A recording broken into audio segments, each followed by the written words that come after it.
Zoning Board of Adjustment meeting will please come to order. Adequate notice of this meeting was provided in the following ways. Notice published in the Courier News, notice posted on the bulletin board of the municipal building, notice made available to the township clerk, notice sent to the Courier News and the Star Ledger. Will the clerk please call the roll? Give me 1 second. I lost my sheet. No, take your time. Just trying to get your resos done. Hold on. Courtney, I lost my sheet. my vote sheet. Thank you.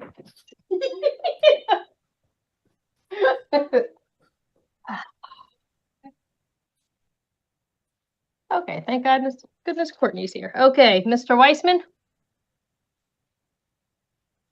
Mr. Patel? Yes. Mr. Reggio? Yes. Mr. Blount? Mr. Hidaka? Here. Mr. Minorando? Here. And Chairman Cahill. Here. Will Mr. everyone please stand for a salute to the flag? Mr. Roy is here. Thanks, Roy. I pledge allegiance to the flag of the United States of America and to the republic for which it stands, one nation, under God, indivisible, and justice for all. Mr. Canelo, do we have any changes to tonight's agenda? Yes, we have quite a few changes. The application of Jimenez on Mitchell Avenue has been withdrawn and will not be heard. The Sony application, Hamilton Boulevard, is adjourned until September 18th, 2025 with no further notice. Delton Black is adjourned. South 2nd Street is adjourned until September 18th with no further notice. The Lopez application, Howard Street, adjourned until September 25th with no further notice. The Mina application, Old New Brunswick Road, is adjourned until September 25th. They must notice. The Rouse application on Southwest Court is adjourned until October 9th. They must notice. Finally, the Venture Act, Hose Lane, is adjourned until September 25th. No further notice. Those are all the changes I have, Mr. Chairman. Thank you, sir. I appreciate that. Let's move on to item number 7, 25-ZB-51V, Vipul Patel. Is Vipul Patel present?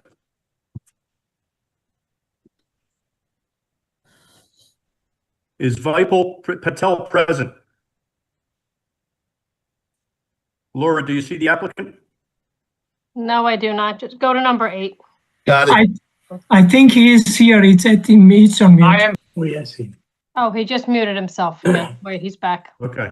Are you Vipul Patel? Hit unmute. You muted again. Yes, There you go, Vipul sir. Patel. Don't touch Okay. him. I need to swear you in. Could you raise your right hand? Do you swear that the testimony you're about to give should be the truth? Yes, Your name and address, please? Vipul Patel, 11 Christopher Court, Piscataway, New Jersey, 08854. Put your hand down and explain to the board why you're here. I didn't understand you, sir. Explain to the board why you're here. Why are you before Yes. the board? I want to put the fence on my property. Okay. Jonathan, you have some comments on this, sir?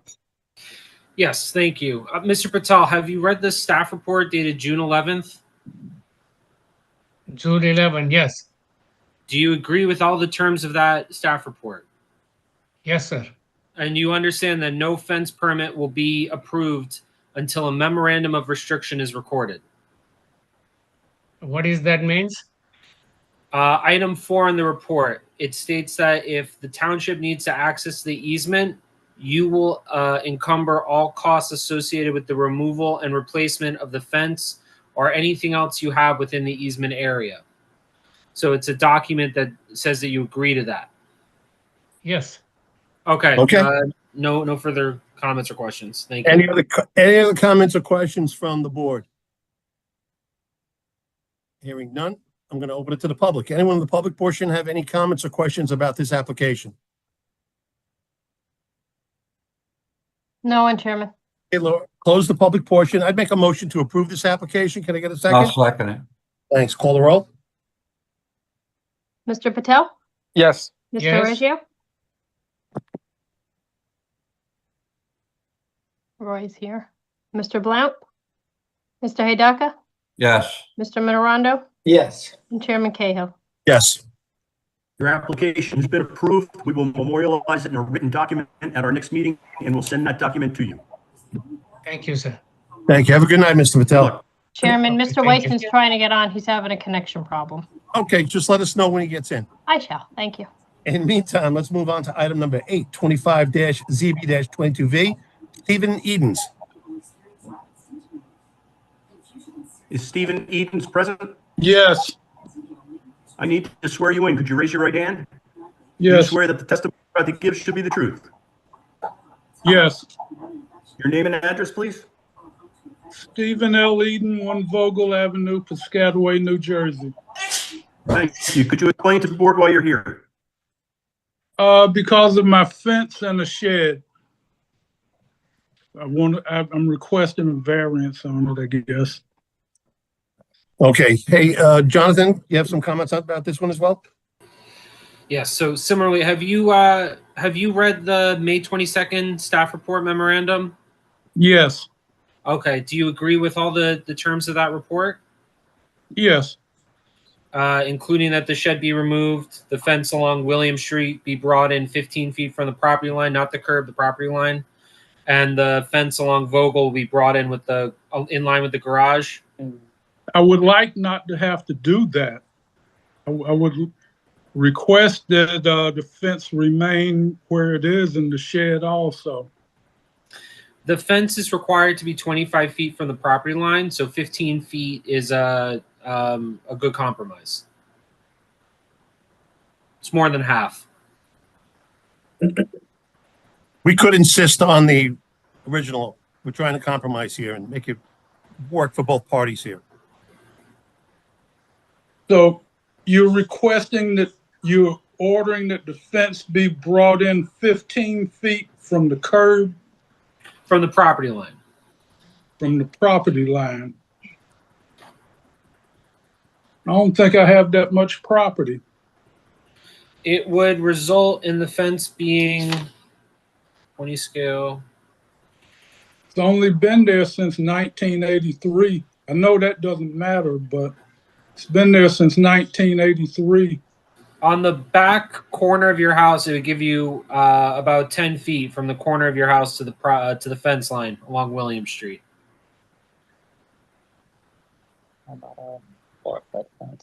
What if I just took the front portion down and put a 4-foot fence up? You would be allowed to do that. Okay, well, I guess that's what I have to do. What would I be doing? Just the front?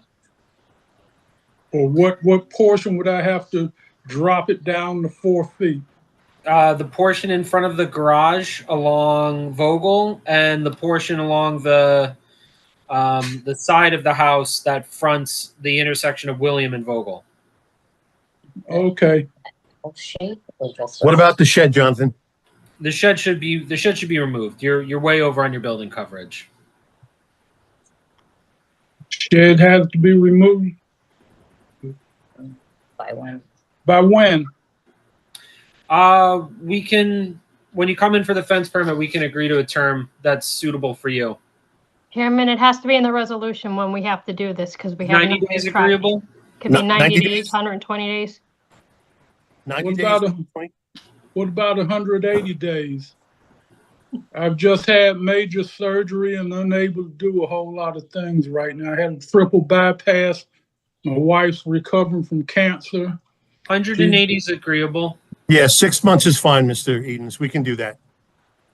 Okay, All right. The fence needs to be brought to 4 feet the front of the fence needs to be 4 feet, right? about William Street. William Yes. Street side can And stay Vogel. as it is. Just the front portion, 4 feet. The front along William and the front along Vogel. So that's the L shape. Okay, so the L shape running down William Street has to be dropped to 4 feet. The whole thing has to be 4 feet then, right? Yes, it's a small property, so yes. But Jonathan, does it have to be 50%? It can't be solid, correct? If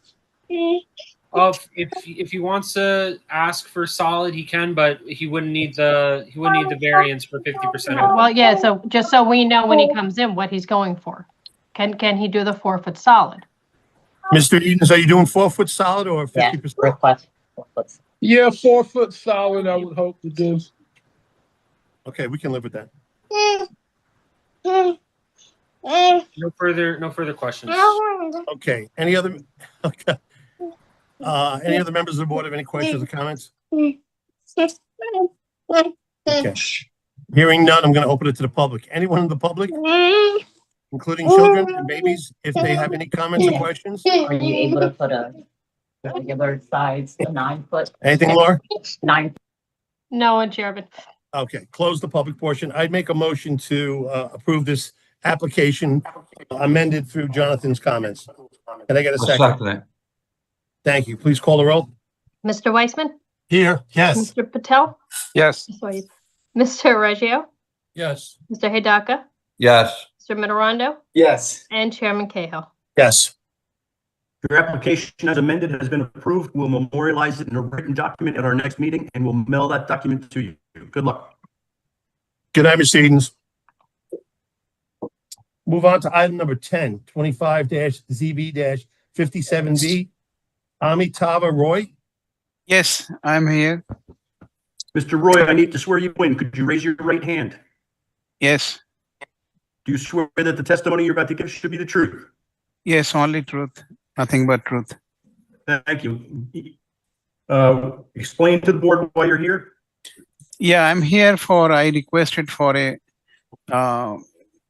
construct a roof over my porch, front porch, in front of the front door. So we need this roof. We would like to have, especially during rain and snow, so that you can step out of the house. And during snow, sometimes the porch becomes icy, and it's a hazardous situation. Sure. So, so I need to have the roof. Another thing is that anytime I have a home delivery from Amazon or Walmart or Home Depot, the item will be lying on the open, and if it rains and something, so I would like to have this porch built, the roof built on top of existing front porch. Understood, sir. Very valid ideas there. So, Jonathan, do you have any comments on this as well, sir? Yes, since Mr. Roy has received prior front yard setback variances, and a conversation that I had with Mr. Roy prior to this meeting, we're going to ask that the covering over the front entrance be 4 feet deep instead of the 5 that's being requested. 4 feet's in line with what's there existing, so it's more so just covering what's there now rather than expanding and covering. Is that agreeable, Mr. Roy? Yeah, actually right now it is from the property line 30. If you do 5 feet, it's from the property line, it's 33.8 feet. And the dwelling is 38.8 from the property line. So if I do 4 feet, then it will be 34.8. And if I do 5 feet, then it will be 33.8 feet. So I would prefer 5 feet, but it's up to you, Okay, if you agree to 4 feet, we're agreeable to that. Yeah, I think we can move ahead with this, Mr. Roy, if you agree to the 4-foot footprint. The that Chairman, cool? show the record that Mr. Blount has joined us Okay, before this one so he could vote. right. And I see Mr. Weissman's on as well. Yes, correct. Thank you. Okay. Mr. Roy, are we agreeable with the 4-foot footprint? Yeah, the 5 foot will not be allowed or what? No. It's recommended that we go with the 4-foot, and I can guarantee you, a good outcome on our vote if you go with the 4-foot. Okay. Okay? Any other Okay. members of the board have any questions or comments for this applicant? Hearing none, I'm going to open it to the public. Anyone in the public have any comments or questions for this application? I have one. Oh, sure. Couldn't you said the Hold on. 4 Hold foot? on. Hold on. You need to identify yourself, Oh, okay. and I My need name to is swear you in. My name. Okay. What do you? What's your name, sir? Alonzo Bryant, And your address? 6 Jersey Avenue, Piscataway, New Jersey. Thank you. Could you raise your right hand? I need to swear you in. Sure. Do you swear that the testimony you're about to give should be the truth? Yes, definitely the truth. Go ahead with your question or comment, sir. My comment was, is the gentleman in question, is he aware that the 4-foot footprint is just the concrete on the ground? The roof could stick out 5 foot?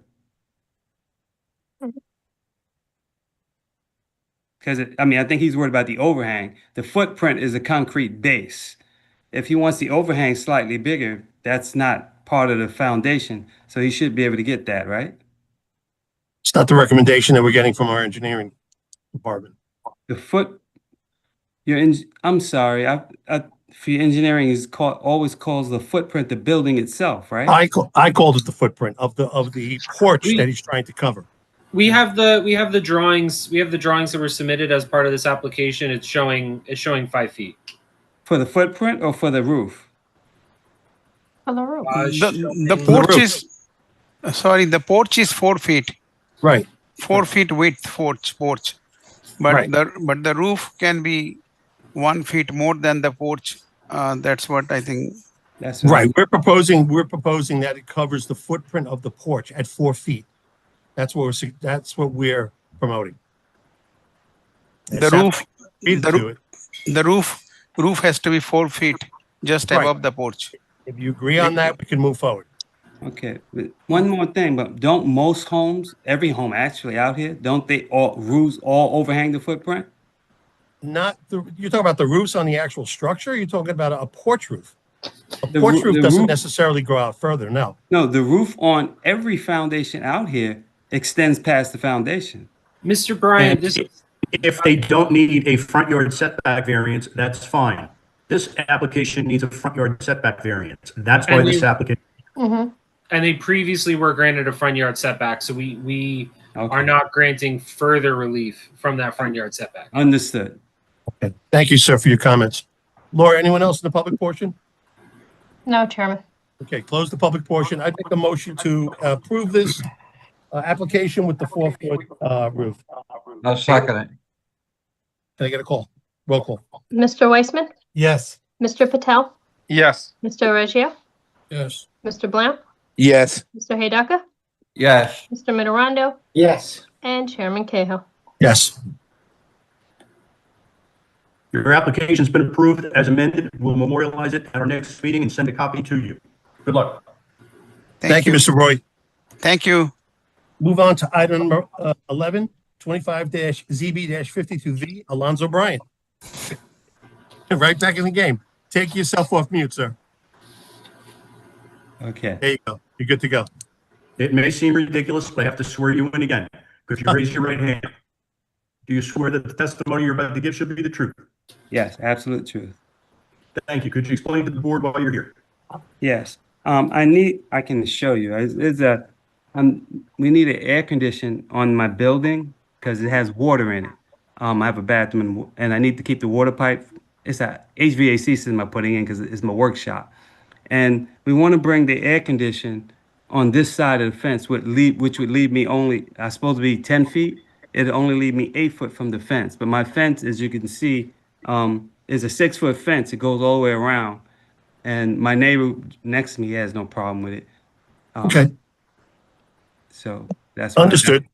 Jonathan, do you want Yeah, what's the nature of the workshop? Well, the nature of the workshop is, first for me, I'm a contractor. And second off is because we have a dog, right? And my wife does not want the dog taking a bath in the house. So the original reason I even built the building to begin with is because she wants my daughter takes care of the dog, and she wants the hair out of our tub. So I built the building so that with the dog shower in it, so we wash the dog, to take the dog out back and do it. And I was like, well, since I'm in it, I already had a shed because that's already on my permit. You'll see that. I just extended this to allow space for her to work and me still have my workshop. I do a lot of, different miscellaneous hobbies. Okay, and we recognize that conversion did happen in 2019. You listed it as a proposed cabana to accompany a pool. There's no pool on the property, correct? Yeah, right. Okay. So this structure being used as a workshop kind of extends beyond what a cabana would be used for. It sounds like you're also using it for your business, which is not permitted. No, it's not for my business. I have my truck and I have a shop. That's my hobbies. That what I do is, I fix things. I just do it because that's what I can do. I'm not getting paid for that. That's like everything my wife wants, rather than me tearing up my house with. You know how much tools I have because I am a tradesman. So you're not operating a business out of that? Oh, no, I'm definitely not. Okay. Okay. And there's no other way you can move this HVAC equipment to the other side of the structure? See, now, I personally wanted to put it on the other side of the structure, but I ran into a problem with my wife. She was saying that if you notice my property itself, right behind my house, I have 2 air conditioners feeding my existing house. And the air conditioners are not, they're right next to my patio, my deck. And my wife claims that when they cut on and we have company, she's on the deck, it makes a lot of noise. That's those 2.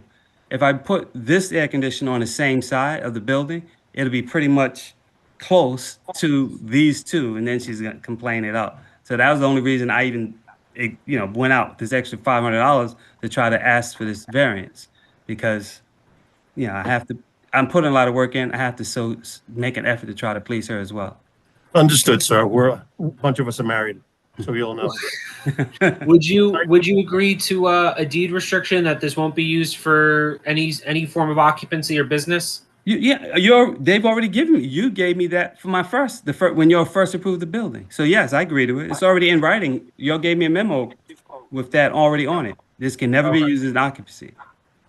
All right, and I'll hold any other comments if there's neighbors that come out. Yeah, that's what I was saying, the same thing. Let's open it to the public and find out if he has any neighbors that have any issues with this. First and foremost, does anyone else on the board have any questions or comments? Hearing none, I'm going to open it to the public. Anyone in the public portion have any comments or questions? No one, Chairman. Okay, close the public portion. And Jonathan, with no comments from the public, I'm going to go ahead and approve this application. Can I get a second? I'll second it.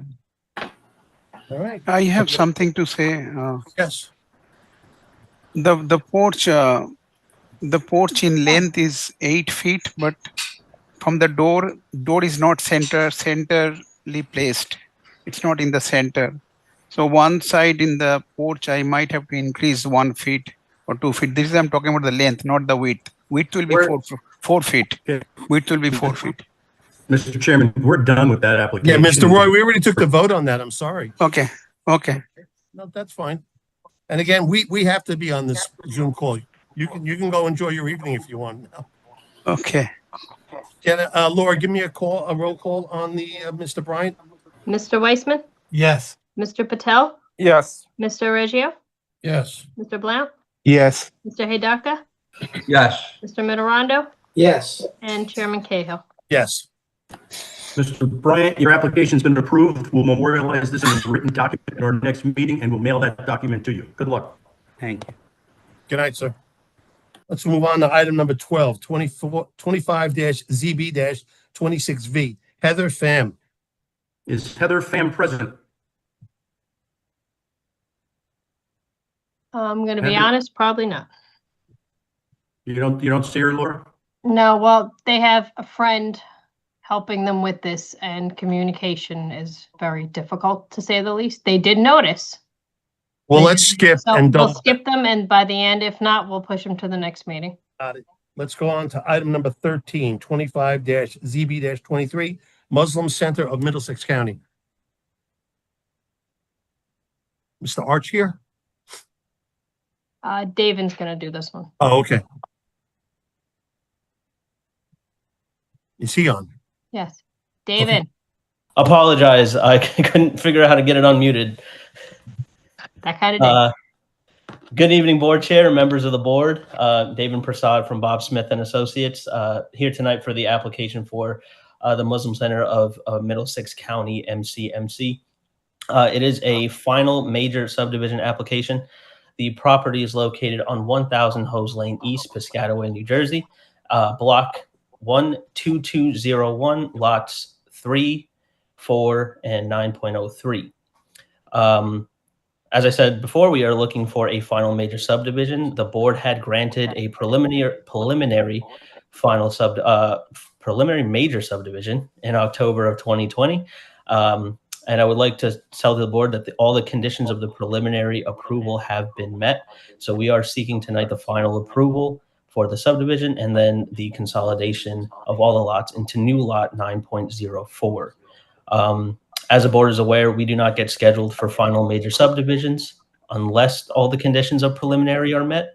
But just in case there are any questions, I do have our engineer, Mr. Sharif Ali, present to answer any questions of the board or if there's anything that comes up regarding the preliminary approval. So with that, I welcome any questions or confirmations needed by the board members or professionals to Mr. Sharif Ali. And that's all I have for this application. Thank you. Thank you, David. Jonathan, you have any comments on this one, or? No, thank you. Fair enough. If all the conditions had been met that was set forth prior, I don't think we have a problem with this. Does anyone on the board have any questions or comments about proceeding? Hearing none, I'll open it to the public. Anyone in the public have any comments or questions about this application or this final? None? Okay. Yeah, I'd make a motion to approve this final subdivision. Can I get a second? I'll second it. You vote? Mr. Weissman, Yes. Mr. Patel, Yes. Mr. Reggio, Yes. Mr. Blount, Yes. Mr. Hidaka, Yes. Mr. Mitterondo, Yes. and Chairman Cahill. Yes. We'll memorialize this at our next meeting and send you a copy to you. Thank you, board members. I will be on here for another application later on. We'll see you in a couple of minutes then. Let's move on to item number 16, 25-ZB-60V. Hira Gilani. Yes, sir. Good evening. Good evening. I need to swear you in. Could you raise your right hand? Sure.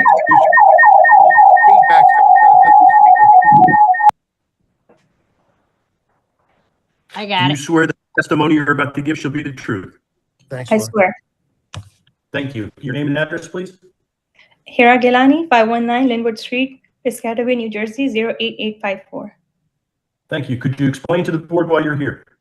Sure. I'm installing fence and I want to request for variance. I want to appeal for 10 feet off the property line along Buttonwood Street.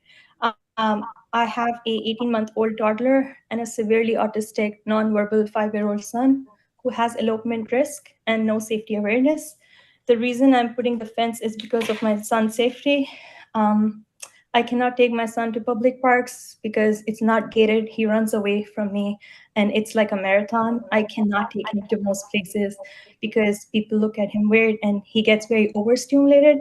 I want to appeal for more space because I don't really have a backyard. I have a side yard. I just want enough safe space for him where he can just run freely and I can have space for an outdoor sensory gym for him. And also, if I'm spending money on fence, I would rather have more space for my son. My neighbors are aware, the one I share backyard with, and they're okay with it. If necessary, I can absolutely provide doctor's note if it's needed. Okay. Jonathan, you have anything on this application, sir?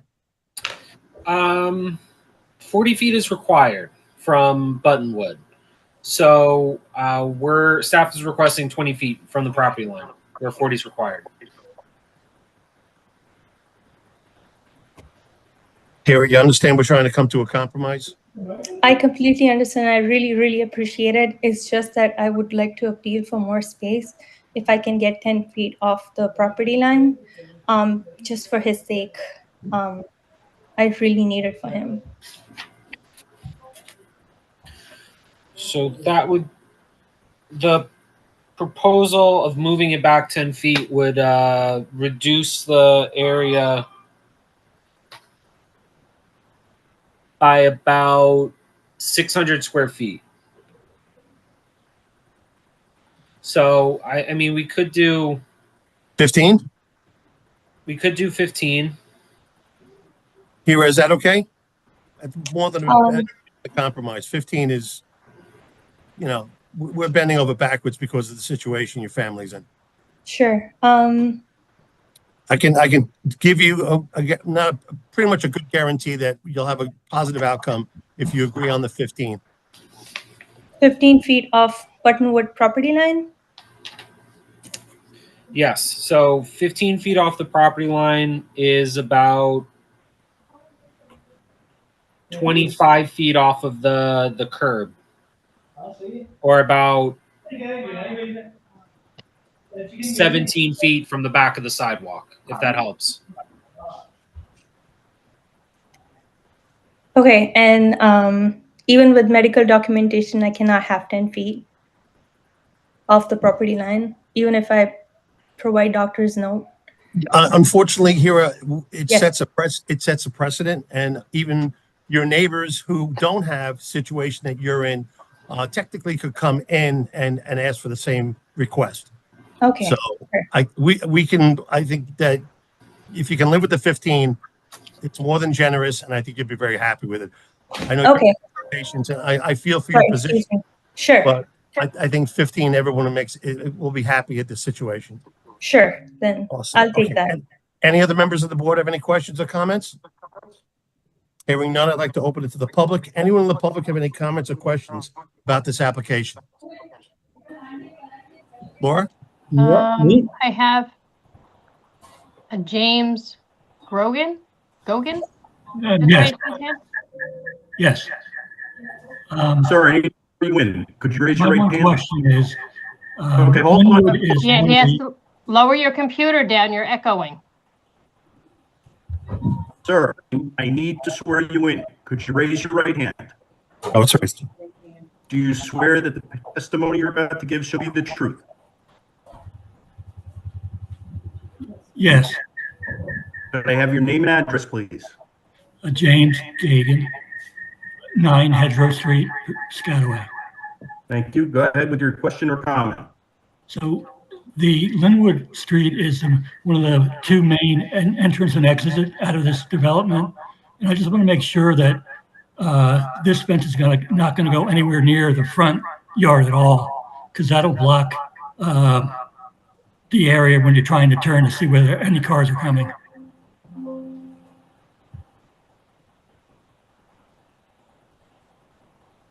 Mr. Misrazi, how many feet is it going to be from the curb approximately? From the curb will be On about the side street? on Buttonwood, it's going to be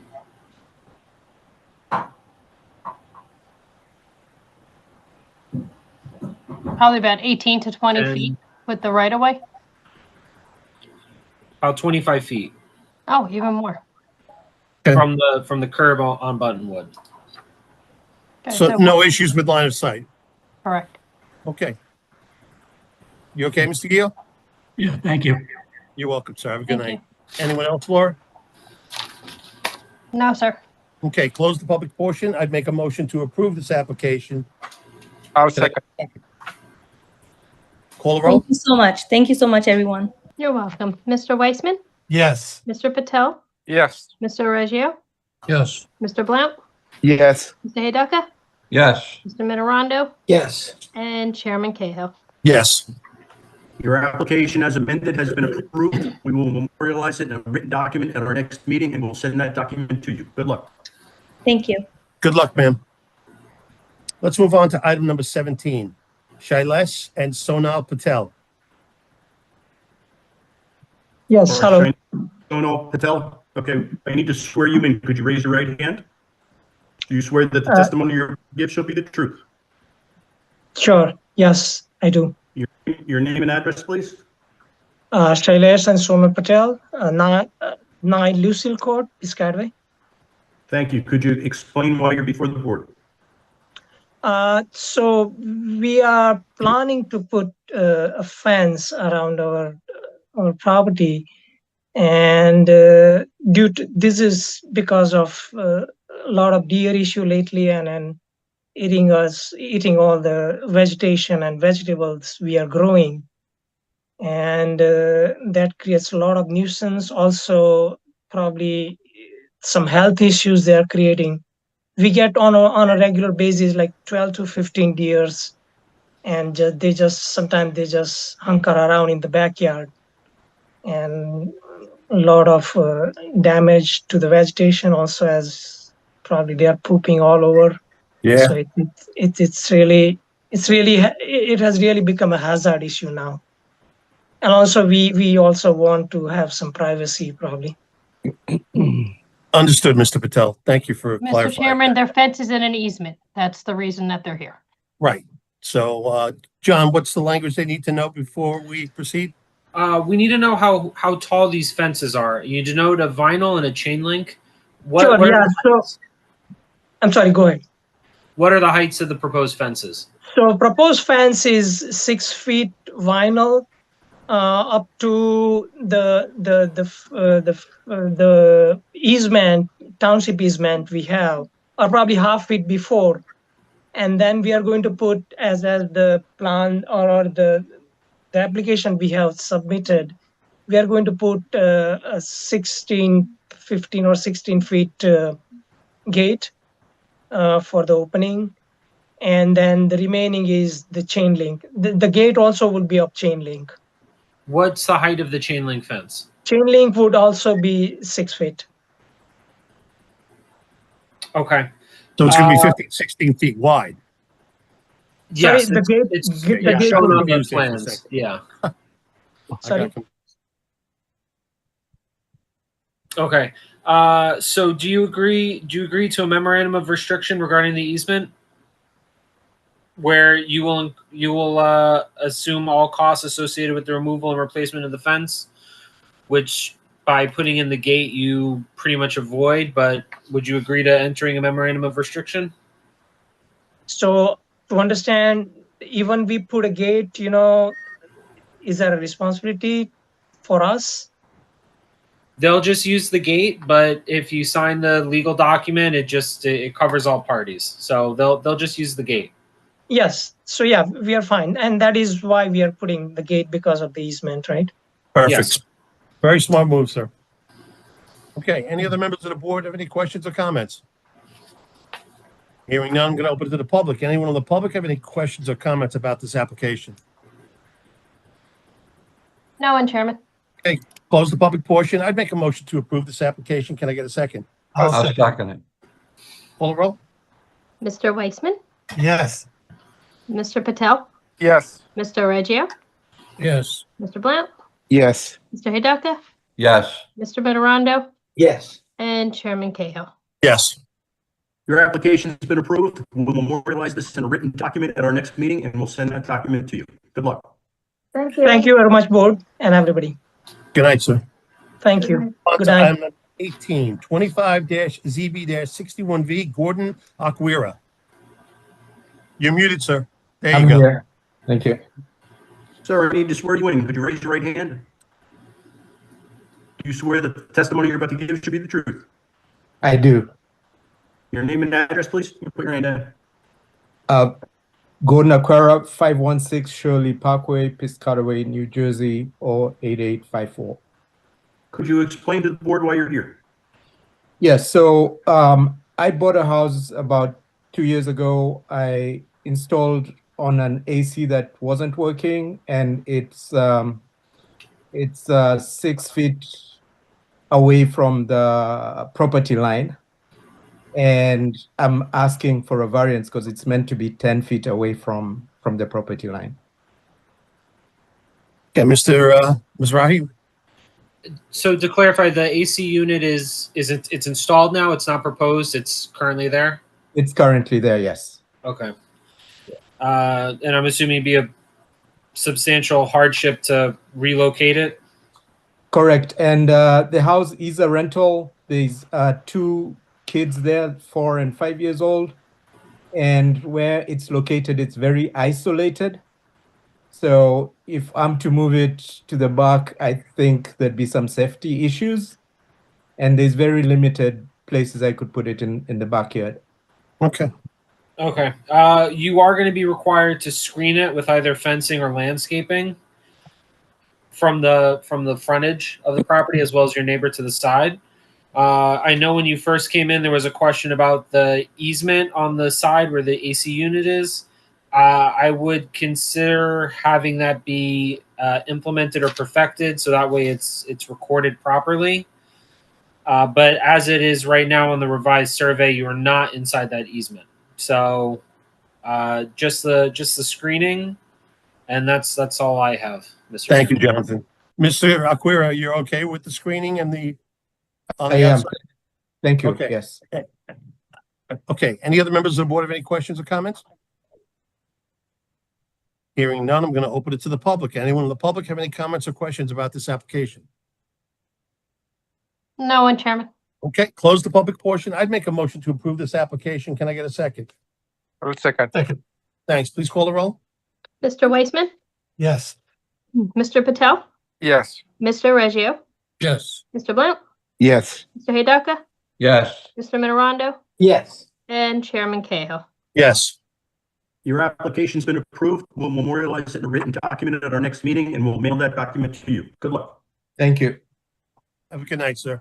I think we're moving on to item number 22, 25-ZB-31/32V, MSN Pharmaceuticals, Inc.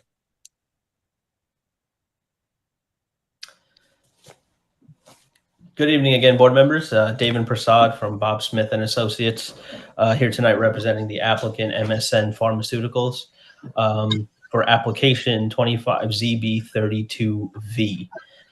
Tonight we are seeking preliminary and final site plan approval with a D6 height variance pursuant to 40:55D70-70D6. The applicant tonight is proposing to expand the existing warehouse building and also proposing to extend the height of the building or a portion of the building from where 50 feet is permitted to 70 feet. The purpose of that 70-foot height variance is for an inventory conveyor system, as I mentioned, and for additional storage space. Currently, the property is utilized by MSN Pharmaceuticals as a pharmaceutical manufacturing and distribution facility with offices. There's also warehouse space for storage. The property was purchased by MSN Pharmaceuticals in 2017, and in that same year, they received planning board approval under application 17 PB34 to convert the use from warehousing solely to pharmaceutical manufacturing and distribution. The site has frontage on Duke Road, and also at the rear of the property or the south side of the property, there is Route 287, and there's substantial buffering between 287 and the property as well. In addition to the D variances and the preliminary and final site plan application, we are seeking some bulk variances. One is for off-street parking, where 653 spaces are required and 206 are proposed. We are seeking a variance for the minimum number of loading berths required, where 12 berths are required, 3 are existing, and 8 are currently proposed for total for this application, increasing the number of berths. And finally, we are seeking a minimum drive aisle width, where 25 feet is required and 24 feet is existing. This is highlighted in numerous approvals for this property all the way back to, I think, 2011. Tonight, we have a number of witnesses and professionals. I have the applicant or a representative for the applicant here, Mr. Vishnu Arapapaya from MSN Pharmaceuticals. I have our engineer, Robert Murray, who is from Menlo Engineering. I have the architect, Ms. Sushita Shah from KSD Architects.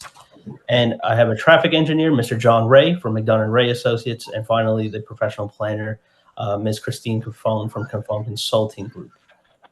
For the record, I also like to mention that we do have 3 staff reports from the township. We have the Piscataway Township staff report dated July 1st, 2025. We have the John T. Chadwick planning report dated July 16th, 2025. And we also have a Dolan and Dean report, which we received recently dated August 12th, 2025. That is all that I have. I would like to call my first witness, Mr. Arapapaya from MSN Pharmaceuticals, if the board can swear him in. Please proceed. Sir, could you raise your right hand, please? Mr. Arapapia, could you raise your right hand, please? Yes. Do you swear that the testimony you're about to give shall be the truth? Yes. Your name and address, please? Vishnuvardhan Arapapaya, MSN Pharmaceuticals, 20 Duke Road, Piscataway, New Jersey 08854.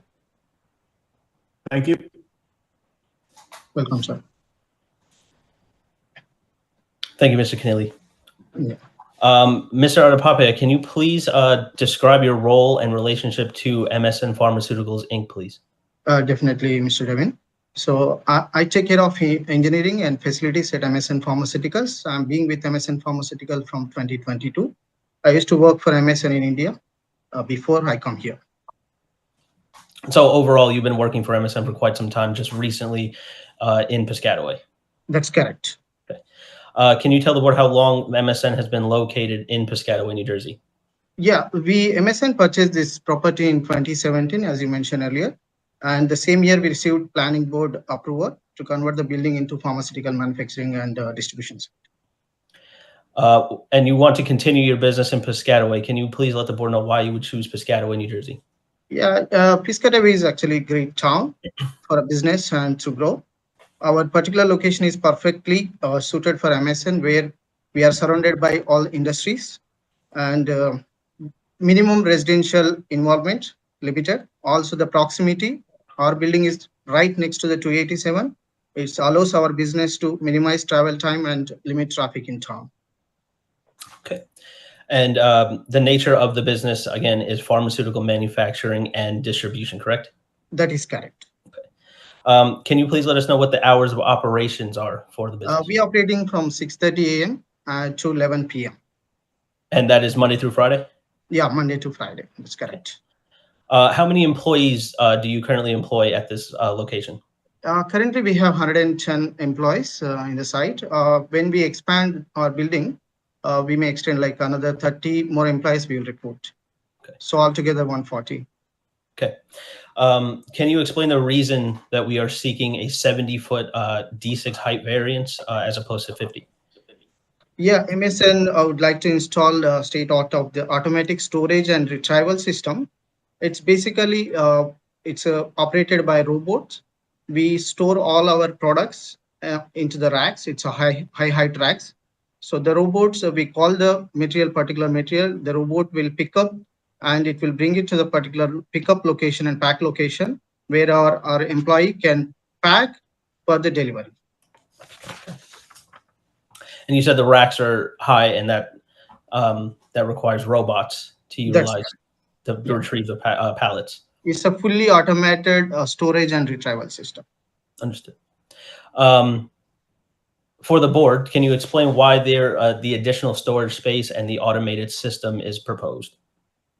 See, currently, whatever products we manufacture at this site, also the parent company MSN Laboratories Private Limited in India, we are using third-party warehouse where we are storing all our products.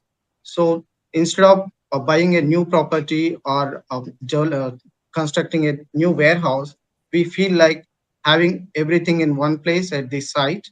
It's easy for us to increase our efficiency. Also, instead of I don't know how the residents locally will take if we construct the new facility. It's better to have all in one house. That's why we feel this will be beneficial to the town as well as MSN to extend this building to suit our needs. So just to clarify for the board, it seems, and as we all know, warehousing is not a great business model in Piscataway at the time or anywhere in New Jersey. So it's true that you are expanding your warehouse to avoid building another. Is that correct? That's correct. Currently, can you explain how many deliveries by truck you receive per day? Approximately 3 to 4 trucks are delivered. Okay. And with the proposed expansion of this facility, how many trucks are you expected to increase? We are expecting 8 to 10, which includes 3 to 4 inbound and 4 to 6 outbound. Okay. Also, your site is, as you mentioned, closes at 10 p.m. How many are the lights on in the facility around the parking and around the building until 11 p.m. or do they remain on? Currently, the light remain on throughout the night until morning. Okay. And if we can, I would like to address some of the items on the staff reports. First item would be item number 3 on the Piscataway Township staff report. Can we agree for all EV charging stations to be operational at the time a CO was granted? Yes. Okay. Item number 5 on the Piscataway Township staff report, can MSN install the fiber optic conduits along the property frontage? Yes, agreed. And finally, for the John T. Chadwick planning report, item number 8, it is a concern for the township that the lights remain on 24/7. Is it possible that we can turn the lights off during non-business hours? It's possible, yes. Okay. That is all the questions I have for this witness. If the board does have any questions. Jonathan, do you want to address each expert each time, professional, I should say? Or do you want to wait till the end to surmise? I can do it as they come up, so it's all fresh. Perfect. That's okay. Proceed. So, my question is regarding the retrieval system. I'm assuming something this state of the art is modular in nature. It's going to be custom fabricated for the space. That is correct, Jonathan. So why can't we come down in height for the expansion? Why does it have to be 70 feet? Basically, the number of pallets, we have limited space. The pallets are high, numbers are high. So we wanted to go high to increase the number of pallets we can store. And this is for a increase in capacity for future expansion, or is this based on an existing need? It's for the future expansion as well as existing need, both. Okay. I do have questions that I'm going to say for other professionals. Okay. But if it's for future need and it's not an immediate, if it's not for the immediate operations of the business, it's modular in nature, I would want to see it reduced in height. Okay. Thank you, Jonathan. Mr. Prasad, please put on your next professional. Sure. For my next witness, I do have Mr. Robert Murray. Hold on, John. Yeah, I don't know whether this is to the representative or not. Are you planning to put any signage on this building? Sorry, can you repeat the question, please, sir? Are you planning to put any signage on this building? Existing signages are sufficient for us now. So there's no signage proposed on this new building? We have already signage at the front and back of the building. So that's going to remain the same? Yes. Remain the same, correct. Got it. Okay. And you commented on the lighting. It happens to be item 7, just for the record. And the colors of the building, I assume that's an architect's response? Okay. Thank you, John. And just one other thing. Do you know if there's anything on the top of the roof, or is that, again, the architect? The architect will address that as well. Okay. Okay. Thank you. For the next witness, I have Mr. Robert Murray from Menlo Engineering, if the board can swear him in. Mr. Murray, are you present? Yes. Would you raise your right hand? Yes. You swear that the testimony you're about to give should be the truth? I do. Your name and address, please. Robert Murray, 261 Cleveland Avenue, Highland Park, New Jersey. Thank you. Thank you, Mr. Keneally.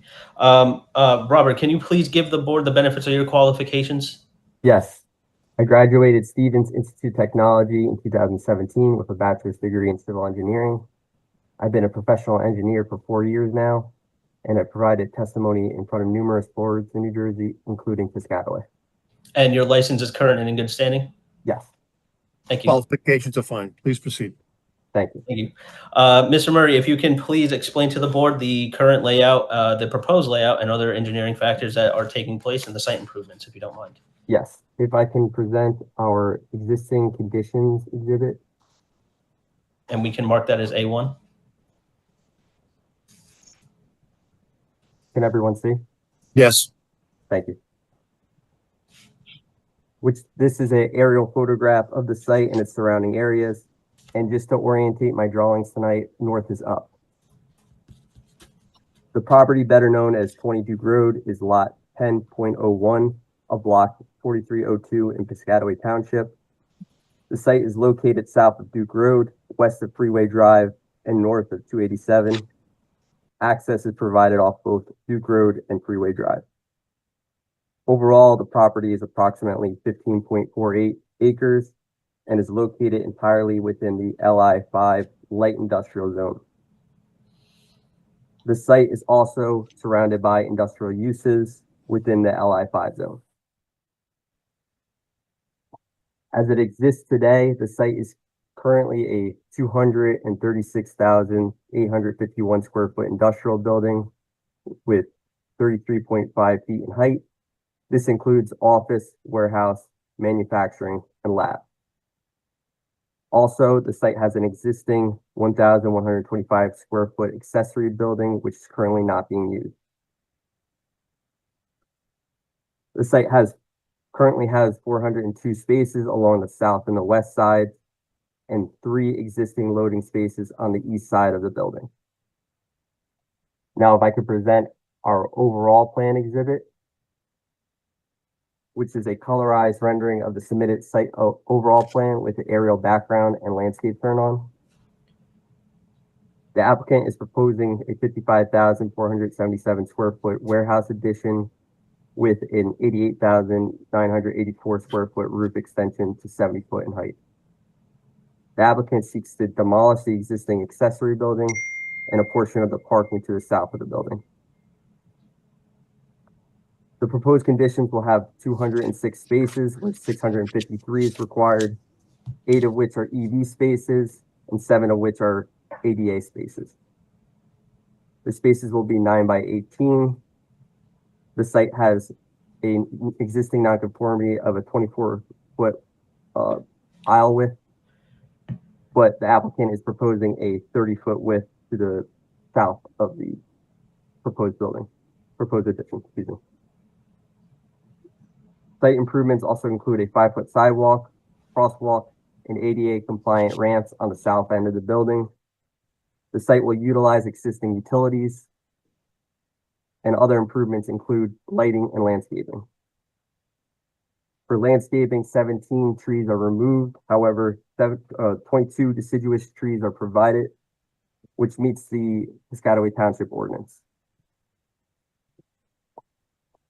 The site will utilize existing lighting with the addition of 2 wall-mounted LED fixtures approximately 22 feet high.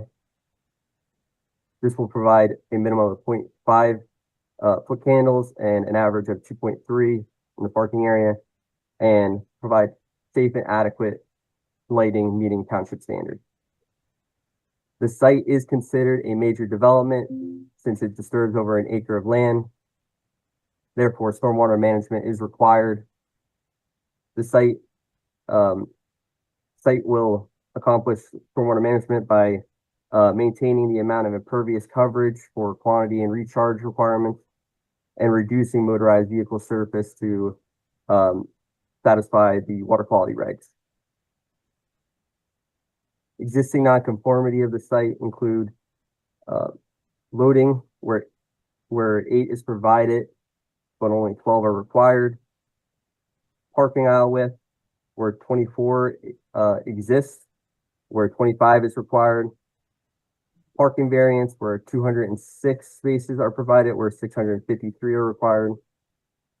Variants include the building height where 50 feet is required, where 70 is proposed.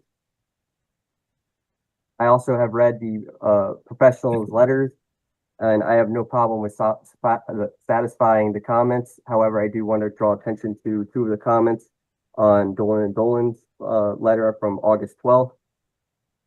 Comment SP2, the operation will have WB67 tractor trailers. And comment SP4, the comment asks whether circulation can be maintained with a 60-foot long loading space. The operation of the site will have the first tractor trailer to come on site to load in the southernmost bay, and all others following will take the next one north. After parking the tractor trailer, the cab will be detached and parked on site Therefore, circulation will be maintained. However, if the board looks favorable on this application, we can work with the board professionals to satisfy any comments they have on trailer movement. And that concludes my portion of the testimony. Thank you, Mr. Murray. I have no direct questions as you address the Dolan and Dean report. Does any? It's up to the board or to the board professionals. Is there any other questions for Mr. Murray? Yeah, I was wondering if Jonathan wanted to jump in on this too. Based on Yeah, thank you, Mr. Murray. I'm definitely going to want a truck turning diagram showing. It's fine if you want to show just the trailer parked in one of the bays, but I want to see the ability of a fire truck as well as another delivery truck being able to access these bays with the trailer being stored in the bay. So that's something that we're going to want to see, because I have some serious concerns about circulation, especially for emergency vehicles, if any of those bays are being used. I'm okay with the pre-existing nonconformity with the aisles. The parking, I just want to highlight the traffic engineer's report. About 140 spaces are estimated to be used, where 200 spaces are being proposed.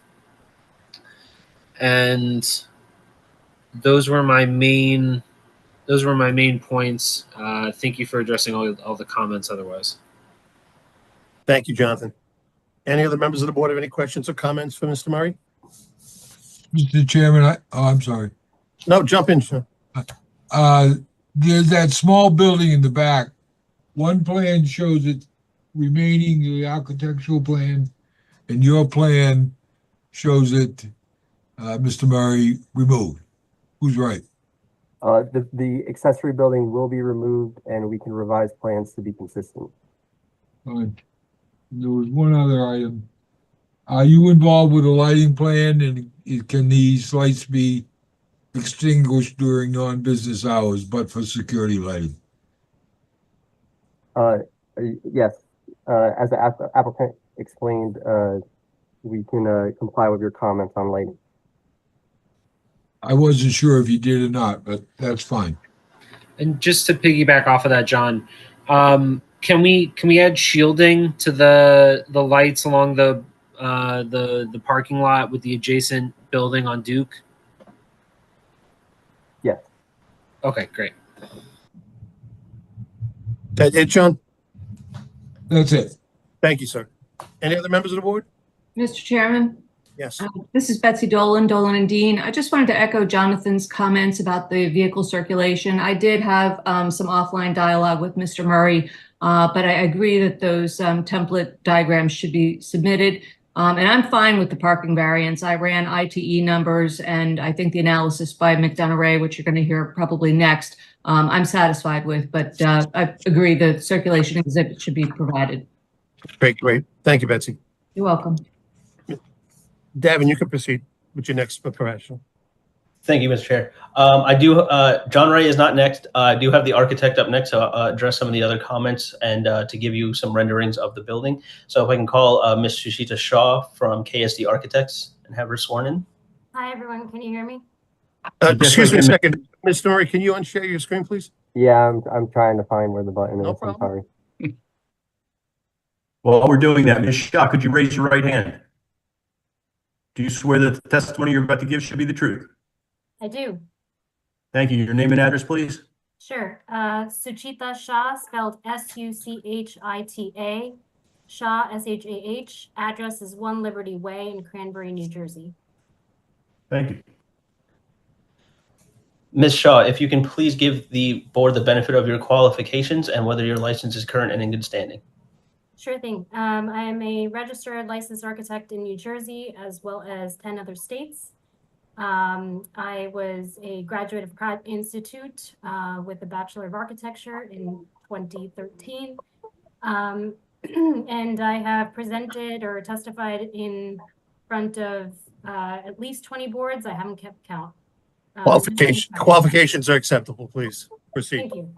Thank you, Mr. Chair. Ms. Shaw, if you can please describe the building modifications that we are seeking, including the height, and also if you can address the comments on Mr. Chadwick's report regarding the mechanical equipment and the additional signage, and also the color palette.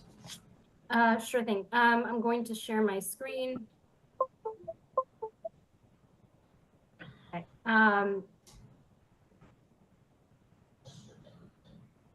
Can everybody see the photo?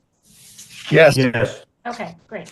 So this is just to show what's existing on the site at the moment. I was lucky enough to be with KSD Architects at the time of the 2017 alterations inside this building, and glad to be kind of on the team again. One second, no. Yes.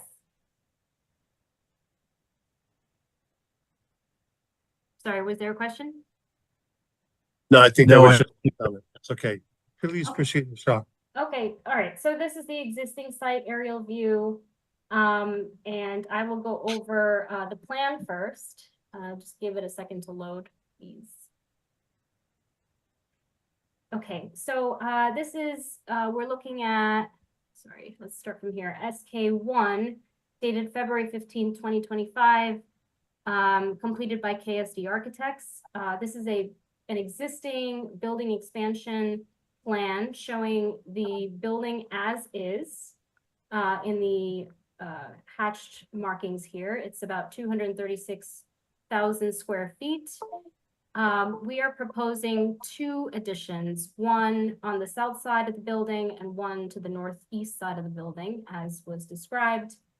And I will go to the next slide here to SK2 to show you kind of the different roof levels that are proposed. So all the diagonal hatch markings that you see are existing to remain roof heights. The gray solid hatches are the areas that are proposed. So you'll see, again, that south side addition being proposed at 70 feet of height. And you'll see the northeast addition at 28 feet height.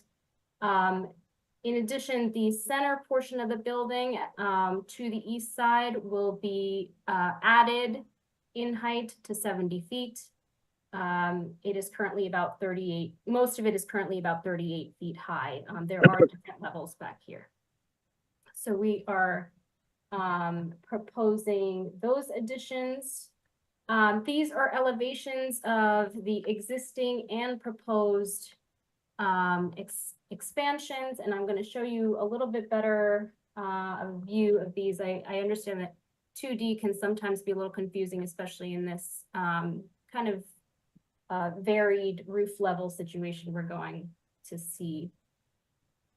Give it a second again to kind of load. Okay, so you did see in the first slide I showed you on this new sheet called Existing Site, dated August 14, 2025. What we are proposing to do is shown on the second page. It's called R101. Sorry, these are large kind of photo files. So, okay, so here's the existing building and here's the expansion. So you can see that most of the expansion is going to be at that 70-foot height. To aesthetically kind of tie everything together, again, nobody's going to see that from an aerial bird's eye view. They're going to see something like this. And even this is kind of an exaggerated view since nobody's really going to be in the trees when they're looking at the building. But just to give you an idea of what the expanse of the building will look like. Again, this is all quoted as sheet R102. And we're showing, again, the existing building up to about this line is where it's existing. And then we're going to, this is where that, I think, south side expansion is going to be. So to kind of address some of the questions in the reports and that were kind of asked today, I'll go into first let's go first, I'll answer the signage question. There are no building signs proposed. There are no new building signs proposed. As Vishnu was kind of referring to, we have building signage already at the front entrance. And that will remain the front entrance. And as this is all one building, there is no need for new signage. To get into the material palette, a lot of these materials were selected to complement what's already there. So when we did the alteration in 2017 to 2021, that kind of period of time where MSN was renovating this, and then they changed the facade a bit. We added a modernized Nichiha panel, which is kind of shown here. It's a brick looking panel, but it's made out of fiber cement. We're going to just extend that throughout the facade. And we also had these aluminum composite panels bordering the top. We're going to extend that as well to the end, to the south end. So those are all, we have the existing material palette that we used back at that renovation. We're going to continue that to kind of tie the building together. And the rest of the building is actually going to be, again, Nichiha panel on the bottom or base. And then there are two different aluminum composite panels that will be used. One will be sort of a Kingspan blue, which is what we're calling Chicago blue in a Benjamin Moore color. And the other will be a gray, that is the clear mica that you see right here. These are just like the existing, these are the two existing colors that are on the building currently. And then the white looking border is actually a light gray called alabaster. So these are actual colors and actual manufacturers that will match and complement what is already at the existing building. So I think, I hope I've satisfied, I think, the material question. If there's any specific question to that, I can certainly go further. Before we go into those questions, Ms. Shaw, can you just address the comment about rooftop mechanical equipment?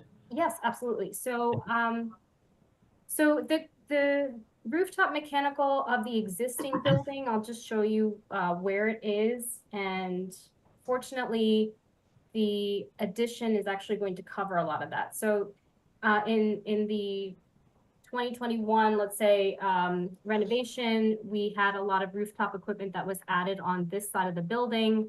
Now that you see that we're going to kind of add the portion to the south of the building, that will be screened naturally because of the building.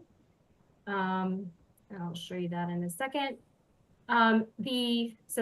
So that rooftop mechanical, it's not shown here or depicted here, but it will stay. It will be existing to remain. It will just be screened by this. So now 287 has no chance of seeing it. They can't see it now anyways. So the added portions of the building, which are storage, basically warehouse functions, they're not particularly complex or need any type of special mechanical attention. So they don't need like to maintain a certain temperature or maintain a certain humidity or anything like that. So really what we're talking about are regular, small, independent units that you see on everyday warehouses. It's just to maintain comfort for the people who are working inside the warehouse. So there are these like small DX units, what we call, that will sit on top of the roof, and they are going to be somewhat centered. So you won't, again, see them from the roof line. Anyway, by code, they need to be a certain number of feet from the edge. So there will not be any type of vision to them, as well as any need for screening of those. Understood. Thank you, Ms. Shaw. I have no further questions of Ms. Shaw if the board or the professionals do. Yeah, I was wondering if Jonathan wanted to address anything. It would be great. I can get started. Ms. Shaw, have you done a cross-section through the highway to the proposed addition? Do you have that topo in your model? We don't have it in the model, but I believe that would be the next step. I know that there would be a sort of a grading plan done by our site engineer, and certainly that would be a next Yeah, step. because I think of a visual impact assessment from a driver on the road. I mean, we're talking it's like 200 feet from the drive aisle of 287. So a 70-foot tall structure is definitely going to be within the view shed. I know the picture you took is kind of from ground level on the side, which is a little bit different. So I think I'd want to see either a cross section or a rendering taken from 287 looking at the building. It's also, if there's any consideration to swapping the blue with the gray, kind of taking having it almost camouflage it, tricking the eye, thinking that it's more sky than building. But I don't know if there's anything else we could do to visually pare this down. That's a great point, Jonathan. Actually, we did it this way to kind of neutralize it as it goes up, believe it or not. So I believe that this may actually stick out less if the color is towards the bottom, if that makes sense. So that was a consideration, if that matters. It does. Thank you. I do. We're happy to do a rendering from 287, but I do know that there's really no chance that they're going to see anything. There's a whole tree line on that side if you kind of see it from.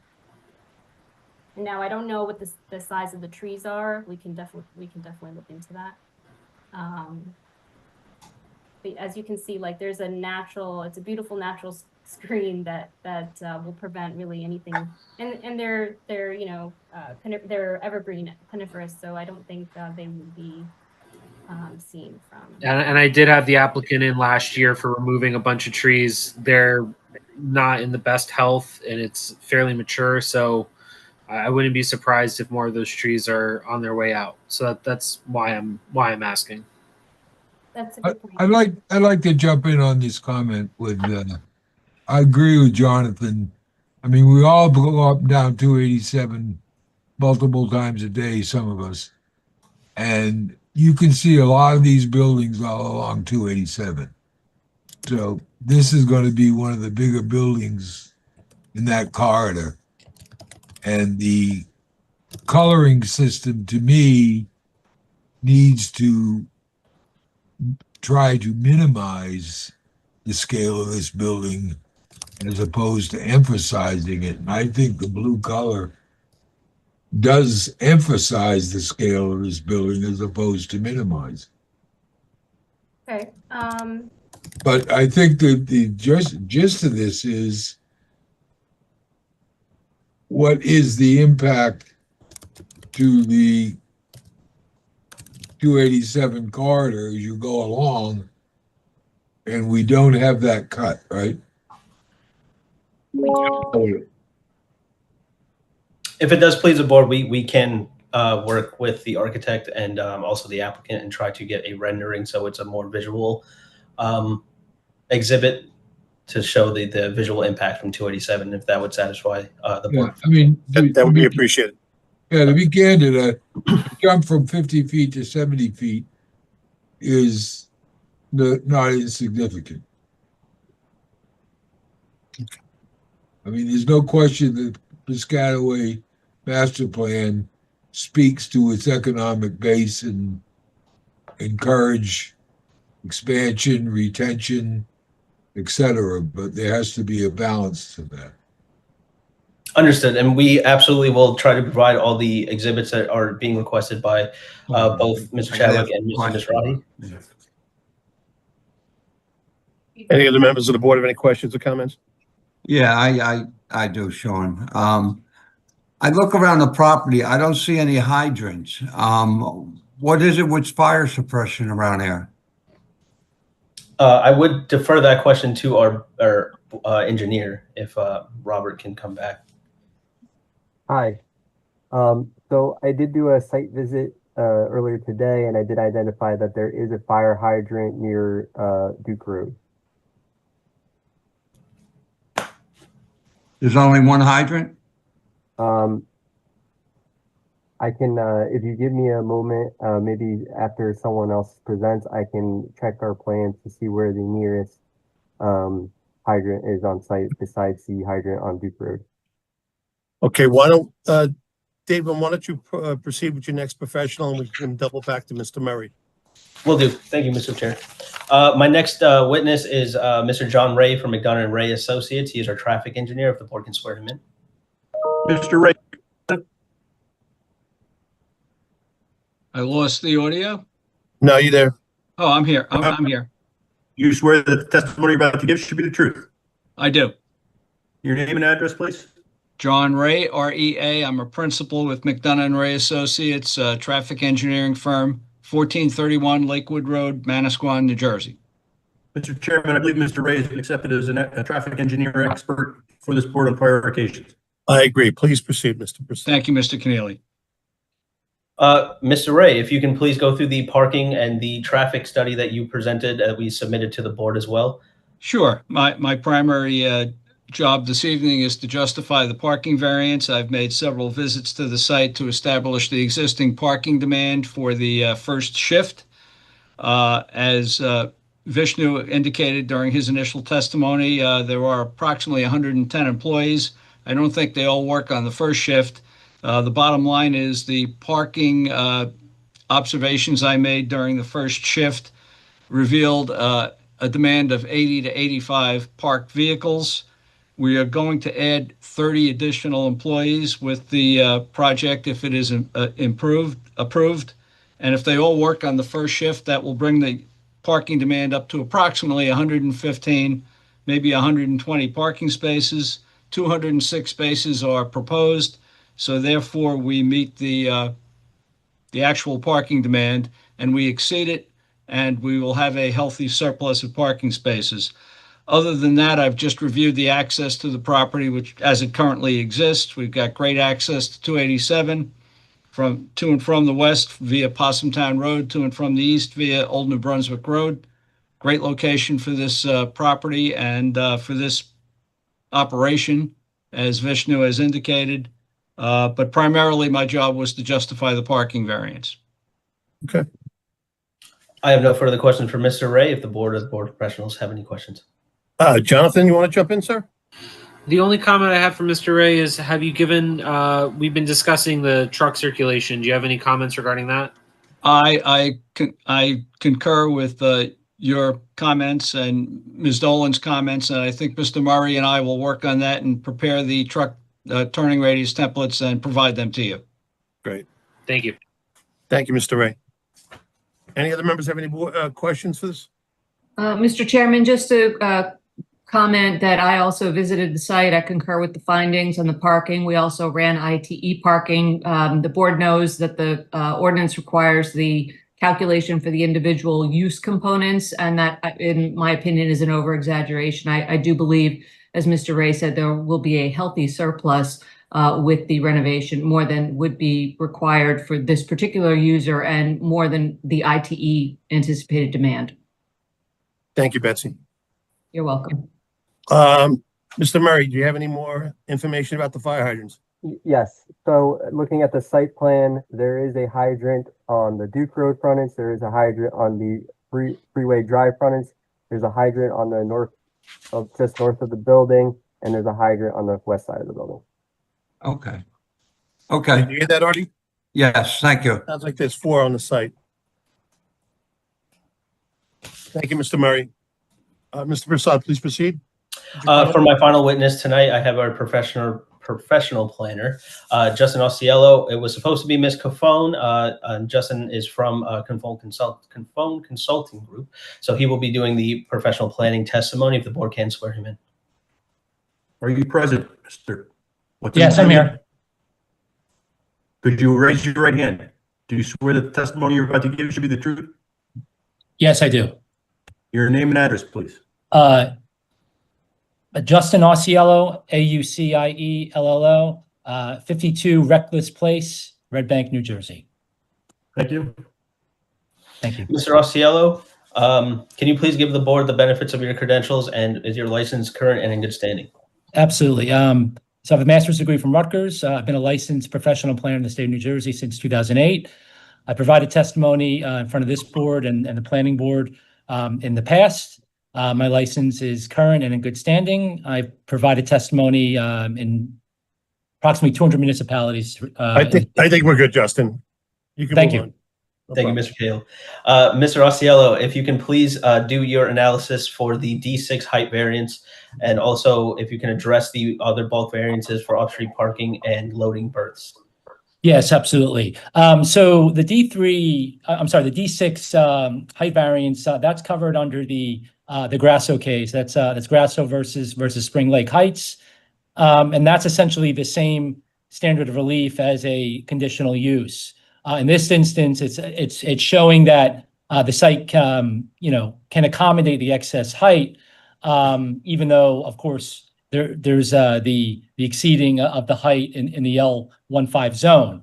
The L15 zone industrial district does anticipate large-scale industrial buildings, and I think it's important to kind of set the context up front that this is the industrial district. This is an area that's right along Route 287.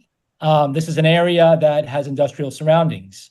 Mr. Chadwick, in his letter, did state that the site is located in the industrial section of the township, and he went on to say that the building is remote to any residential use. So from a planning standpoint, what that tells me, not just from Mr. Chadwick's letter, but from my knowledge of the area and my review of the site on foot, this is a height that, from a planning standpoint, does meet the purpose and the spirit of the LI5 zone. I think, as you heard from our site engineer and from the architect, the site can accommodate this height despite the fact that the variance relief is required. As you heard from the operator, the height variance is driven by the operational requirements of the use. It does enable the vertical storage of the use. And what's important here, as was previously stated, that this reduces, since it's vertical, obviously that reduces the expansion of the building footprint. That eliminates the need for any new disturbance of land. And then, of course, that eliminates any need to expand or to increase the impervious coverage. So that's the functional necessity. And with that, with going vertical, that of course has no impact on the setbacks and the buffering. Again, this is located along Route 287. I know there were some questions that were asked by the board professionals earlier about the location and any visual impacts. I believe the applicant has stated, or the applicant's professionals has stated, that some new exhibits will be provided to prove that there is no negative impact. In terms of the positive criteria for the height variance, it's my professional opinion that this application would advance criteria A, the promotion of the general welfare, and from that, it's the advancement of commerce in the township. Criteria G, which speaks to sufficient space and appropriate locations to accommodate. There is sufficient space, as you heard from the professionals. Again, this is going vertical. It's inappropriate location. We're not here for a D1 use variance. The LI5 zone anticipates this type of use. And criteria H, free flow of traffic, that really goes to the parking variance. But still, I would say that with the vertical expansion, there is no impact there. And this application as a whole will advance the free flow of traffic. In terms of the negative criteria for the D6 variance, from a planning standpoint, I certainly see no substantial detriment to public good, no negative shadowing or glare that's associated with this application. The applicant has agreed to go lights out at the appropriate hours. No substantial negative impact to the zone plan, the zoning ordinance. Zoning ordinance, as I had previously stated, does permit this use, and this is a use that certainly advances the master plan policies for business promotion and the advancement of these industrial uses. In terms of the parking variance, you did hear from Mr. Ray, who had testified that his analysis showed that the parking is sufficient on the site. In terms of the drive aisle width as well, I believe Mr. Ray had testified that his testimony was limited mostly to the parking, but I believe he did state that that he found that the width was appropriate, and I believe the loading berth variance is a pre-existing non-conforming use, which again will have no negative impact to the function of the site. Again, it's a vertical expansion. So I think the positive and negative criteria that was stated for the D6 variance can apply to the C variance relief that is required as well. Mr. Osceola, if I just can ask you one question. We are increasing the number of loading berths to make it more conforming. Is that correct? That is correct. It's more conforming, so it's a better situation than currently exists, and that certainly is a benefit to the site and also the zone plan as well. Thank you, Mr. Osceola. I have no further questions for Mr. Osceola. If the Board of the Professionals would have any questions. Any members of the board have any questions or comments? I just have one quick question. Did you make any kind of a survey of 287 as to what the highest buildings are along that roadway? Mr. Chadwick, I did not personally do that. I would defer over to any members of the team if anyone has that. Do you have any idea, or any of your team members, what the height of the hotels are? Oh, we don't have any survey information outside of our site. Okay. So we do not have that information.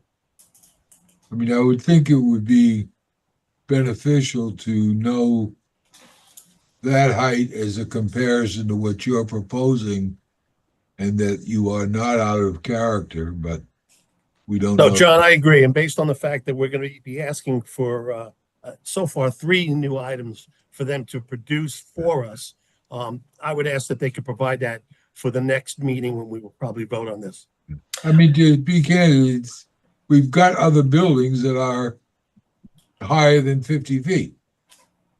And to what degree do they alter the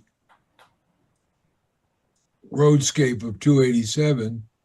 It's right there. I mean, but we're absent that. So I agree with Chairman Cahill. You know, there's a couple of things outstanding that are probably best to produce. Understood, Mr. Chadwick. And as Mr. Cahill just mentioned, there are a few things that would help the board and the board professionals feel more comfortable with this application. So we will gladly provide those items. I've taken notes so I can make sure that we get them all submitted. Is a month from now too soon? I will ask the professionals if that's enough time for them to generate these. Does anyone have any objection for the next hearing next month? Laura, what date would that be?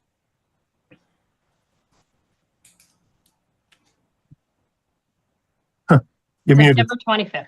September 25th, Mr. Prasad? Could you ask your professionals? Yeah, Mr. Murray, Ms. Shaw, if that's doable for September 25th. That's doable. Ms. Shaw, if that's okay with you as well.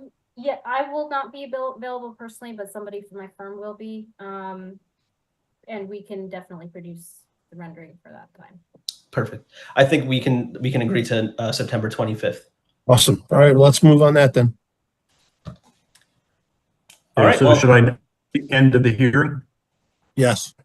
Yes, that concludes our testimony, and we will generate these and get them submitted to the board for review. Okay. Anyone here on the MSN Pharmaceuticals hearing? It is going to be carried to September 25th with no further notice by the applicant. The only notice you're receiving is my announcement here tonight. There will be additional items considered by the board at that time, and it will be opened to the public for their comment at that time. Thank you. Thank you, Board Chair. Thank you, Devin. Before we proceed, I would ask that if any of the board members have an opportunity to go out to the site to get a personal line of sight on the height of the proposed height, it would be probably in our best interest if you could get out there between the next month and get a feel for the area. All right, so let's move on to item number 23, and that's 25-ZB-37/38V, Chanel Inc. Good evening. My name is Lindsay Knight, and I am Managing Counsel Real Estate for Chanel. Good evening. Good evening. Please proceed. Thank you. We are here tonight with respect to our property at 876 Centennial Avenue. We are requesting to install a fence on the property for security purposes. We unfortunately have had multiple instances of unauthorized persons accessing the property after hours, including large groups of cars that are doing burnouts in the parking lot. We have people who have been using our EV chargers who are not authorized, as well as people who are sleeping in the parking lot. So obviously this is a security concern for us as well, for our employees, as well as for the general public. So installing this fence would permit us to be able to close the property off from 10 p.m. to 6 a.m. Sorry, go ahead. Okay. So this would allow us to close the property off from 10 p.m. to 6 a.m. Monday through Saturday and all day on Sunday. So accordingly, we are requesting 2 variances. First from 21-619.2 to permit a portion of the fence to be located within an easement. And the second is from 21-601 to permit an 8-foot high fence. We are in receipt of both the staff report dated August 6, 2025, and the report from Mr. Chadwick dated August 14th, 2025. I saw there were some items noted therein for discussion. So please let us know how you would like to proceed. Jonathan first, I guess. Gladly. Ms. Knight, could you help clarify where the picket style fence is being proposed? Yes, I'm actually going to ask Anton Williams from our asset protection group to share the survey and walk through that. Perfect, thank you. Do I need to swear him in? Yes. Ms. Knight, does he have to be sworn in? Yes. Mr. Williams, could you raise your right hand? Do you swear that the testimony about the gift should be the truth? Yes. Could you just identify yourself by name and your position? It's Anton Williams. I'm the Director of Asset Protection in our corporate space. Thank you. Please proceed. Okay. Share my screen. Okay, this is our print. And yeah, let's see. Oh yeah, sure. There you go. All right, this is our print. And let me just zoom in here just so you get an idea where Centennial Ave is, and on the corner of Centennial and Knightsbridge. The fence, which will be our steel fence, will be this part here with the X's, and it will run adjacent to the building, on top of our berm, all the way into the entrance of the building where the trucks go in, and then the fence will turn into the parking area. And this particular area here will be a closed fence that will close the property, so that if a truck does happen to pull off or into that particular space, the truck will clear the roadway. Here is where the fence, another fence, will block the parking area for our employees, and it will run against the inside of the berm to the rear of the parking area. And then that's when a chain link fence will run into the back space behind the parking area, hugging the parking area until we get to, bear with me here, till we get to the end here where Fitz Randolph would be. The chain link will continue to the entrance on Fitzrandolph, where we'll have a double side swing gate. And then that fence will connect into our secondary parking space, where there will be a sliding fence, and then another chain link fence that will touch the back of the building. And this particular fence will protect that parking lot where we have incidents. Does that answer your question, Jonathan? Yes, that's helpful. So understanding that that fence along Knightsbridge with the spikes is going to be more of a visual deterrent, correct? Yes. Yeah. So I think the spikes have to be revised. It's not permissible. So there is, just for the board's awareness, there is landscaping on that berm along Knightsbridge Road. So if we were to remove the spikes, I would be open to the height allowance. However, the fiber optic would also have to be installed along the frontage, as we're requesting with applications of this kind on commercial properties. And then I also have some concerns about the location of the fence relative to the sanitary easement, as well as the flood zone. So the sanitary easement, you're well inside that easement, especially there you're just kind of on the corner, but further to the side, so you're well into the easement area there. I'm just worried about our underground structures that the town maintains. So full underground mark out would be required prior to the installation of the fence.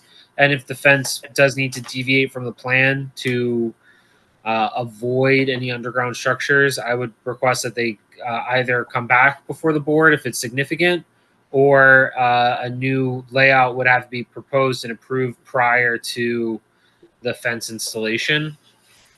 And I'd also request a memorandum of restriction in case we do need to access any of those underground sanitary improvements if the fence gets installed.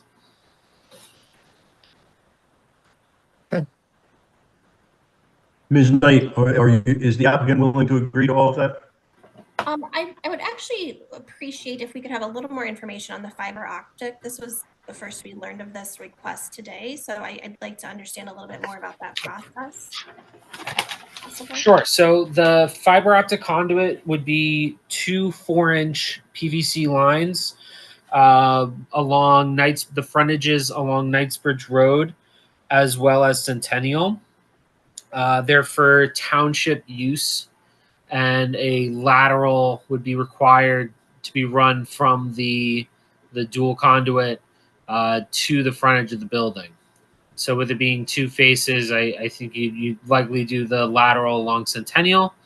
That would be again for township use in the future. We're just trying to get fiber optic set up around town.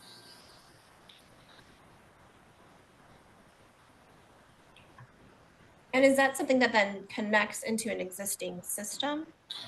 We're creating that system, so we'll connect into neighboring properties as they improve their lots as well. Okay. This facility has been, Jonathan, probably 5-6 years now, or longer than that. The fiber optic policy. 2 years at most, I believe.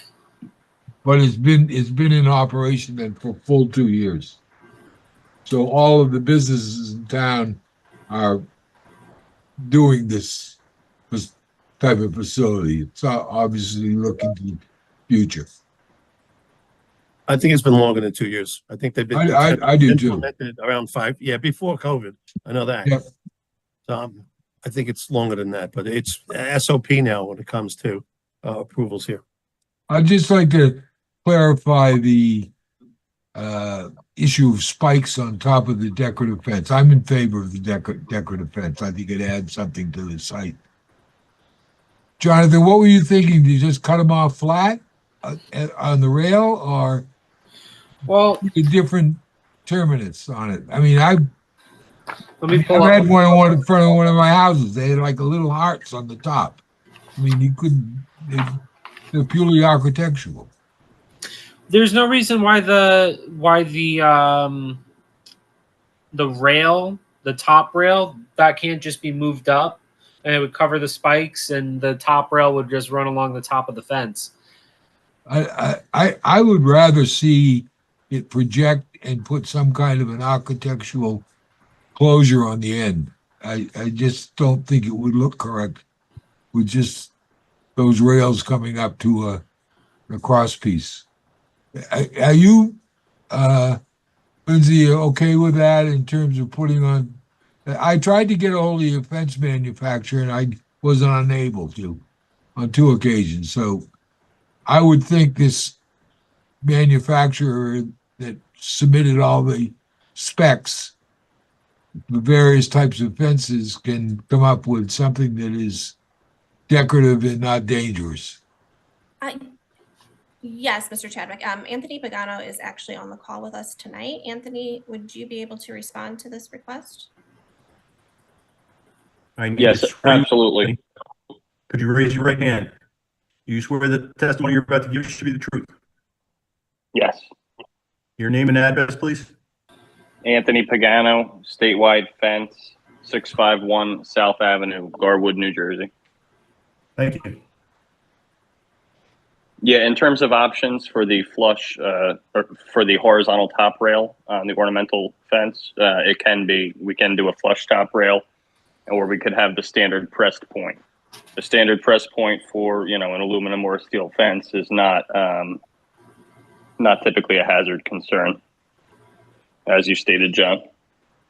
You don't have anything that can mimic some of the old wrought iron fences where the rails had generally some kind of almost heart-shaped top to them.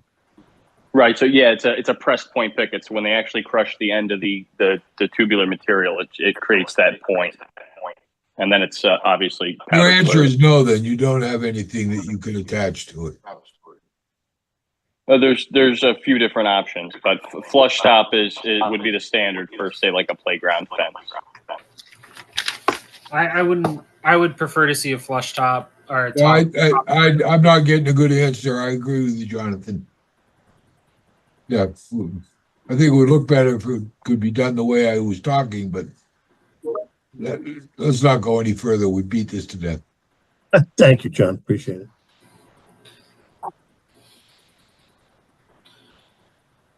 Okay. John, you good, Jonathan? Yeah, if they agree to the fiber optic memorandum of restriction, revising the fence, I'm okay. Yes, we can agree to that. Thank you. Awesome. Okay. Any other members of the board have any questions or comments? Lindsay, that was your last professional? Yes. Okay. Hearing nothing from the board, I'm going to open it to the public. Anyone in the public have any questions or comments about this application? No one, Chairman. Okay, hearing none, I'm going to close the public portion, and I'd make a motion to approve this application with the restrictions that Jonathan just gave. I'll make another motion. Okay, can I get a second? I'll second. Please call the roll. Sorry, Mr. Weissman, Yes. Mr. Patel, Yes. Mr. Reggio, Yes. Mr. Blount, Yes. Mr. Hidaka, Yes. Mr. Minorando, Yes. and Chairman Cahill. Yes. Your application has been approved. We'll memorialize it in a written document at our next meeting, and we'll send that document to you. Thank you. Good night. Have a good day. Have a good night. All right, take care. Let's move on to item number 24, adoption of resolutions from the regular meeting of July 10th, 2025. Mr. Chairman, before we proceed, is Heather Pham present on the call? Oh, I forgot. Laura, do we see her? No, there's no one. Okay. Thank you for reminding me there, John. Can we move Karen- them to the September 18th meeting? So They did anybody here, notice. we're going to carry this to September 18th with no further notice. Thank you. Proceed, Jim. Thanks, Jonathan. Good catch. guys. Kazi Udman, which you voted to approve. Mr. Weissman, Yes. Mr. Patel, Yes. Mr. Oreggio, Yes. Mr. Blunt, Yes. Mr. Heyduka, Yes. Mr. Mitterondo, Yes. Chairman Cahill. Yes. Next, Omar Hagab, which you voted to approve. Mr. Weissman, Yes. Mr. Patel, Mr. Yes. Oreggio, Yes. Mr. Blunt, Yes. Mr. Heyduka, Yes. Mr. Mitterondo, Yes. Chairman Cahill. Yes. Edith Sproul, which you voted to approve. Mr. Weissman, Yes. Mr. Patel, Yes. Mr. Oreggio, Yes. Mr. Blunt, Yes. Mr. Heyduka, Yes. Mr. Mitterondo, Yes. Chairman Cahill. Yes. Eric Pekansky, which you voted to approve. Mr. Weissman, Yes. Mr. Patel, Yes. Mr. Oreggio, Yes. Mr. Blunt, Yes. Mr. Heyduka, Yes. Mr. Mitterondo, Yes. Chairman Cahill. Yes. Richard Tron, which you voted to approve. Mr. Weissman, Yes. Mr. Patel, Yes. Mr. Oreggio, Yes. Mr. Blunt, Yes. Mr. Heyduka, Yes. Mr. Mitterondo, Yes. Chairman Cahill. Yes. Amanda Miskoff, which you voted to approve. Mr. Weissman, Yes. Mr. Patel, Yes. Mr. Oreggio, Yes. Mr. Blunt, Yes. Mr. Heyduka, Yes. Mr. Mitterondo, Yes. Chairman Cahill. Yes. Griselda Garcia, which you voted to approve. Mr. Weissman, Yes. Mr. Patel, Yes. Mr. Oreggio, Yes. Mr. Blunt, Yes. Mr. Heyduka, Yes. Mr. Mitterondo, Yes. Chairman Cahill. Yes. James Byra, which you voted to approve. Mr. Weissman, Yes. Mr. Patel, Yes. Mr. Oreggio, Yes. Mr. Blunt, Yes. Mr. Heyduka, Yes. Mr. Mitterondo, Yes. Chairman Cahill. Yes. Finally, Gindo JL Auto Repair, which you voted to approve. Mr. Weissman, Yes. Mr. Patel, Yes. Mr. Oreggio, Yes. Mr. Blunt, Yes. Mr. Heyduka, Yes. Mr. Mitterondo, Yes. Chairman Cahill. Yes. Those are all the resolutions I have tonight. Okay, item number 25, adoption of the minutes from the regular meeting of July 10th, 2025. All in favor, say aye. Aye. Item number 26, adjournment. All in favor, say aye. Aye. All right, guys, enjoy the rest of what's left of the summer. You Yes. too. See you in September. Be Laura, safe.